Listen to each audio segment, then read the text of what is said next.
মাসের হিসেবে চলতি বছর ডেঙ্গুতে সর্বোচ্চ মৃত্যু আক্রান্তের রেকর্ড হয়েছে অক্টোবরে। হাসপাতালে মোট ভর্তি রোগীর প্রায় 1/3 অক্টোবর মাসের। চলতি বছর এখনো পর্যন্ত মোট প্রাণহানি 278 জন। হাসপাতালে মোট ভর্তি হয়েছেন প্রায় 70,000 ডেঙ্গু রোগী।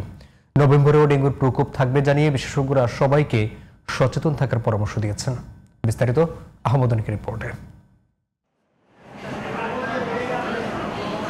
চলতি বছর ডেঙ্গু পরিস্থিতির অবনতি শুরু হয় জুলাই থেকে। পরিস্থিতি আরও খারাপ হয়েছে অক্টোবরে।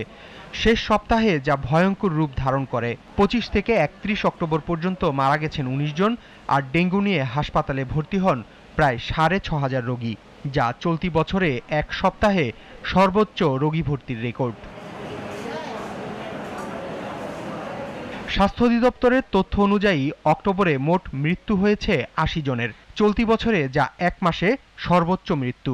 এর আগে সেপ্টেম্বরে 76, আগস্টে 39 এবং জুলাইয়ে 41 জন মারা গেছেন।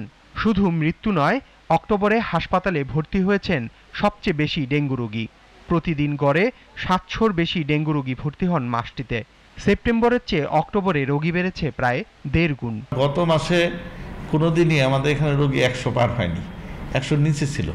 অথচ এই অক্টোবর মাসের শেষের দিকে এসে আমরা প্রতিদিন 100-র উপরে শতাধিক রোগীর চিকিৎসা আমরা দিচ্ছি ভর্তি করে। আমরা জুলাই মাসের চাইতে অগস্টে একটু বেশি, অগস্টের চাইতে সেপ্টেম্বরে একটু বেশি, অক্টোবর আর সেপ্টেম্বর অলমোস্ট আমাদের এখানে একই রকম আছে।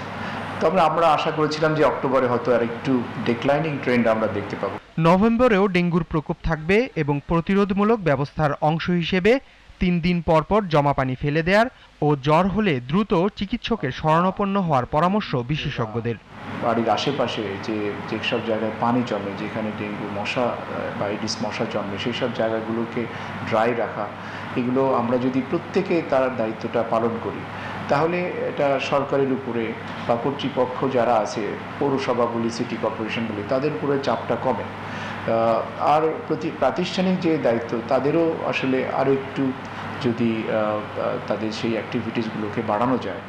সম্মিলিত প্রচেষ্টা ছাড়া ডেঙ্গুর প্রকোপ কমানো সম্ভব নয় বলে সতর্ক করেছেন জনস্বাস্থ্য বিশেষজ্ঞরা। কিন্তু সেটা নাই এখনো।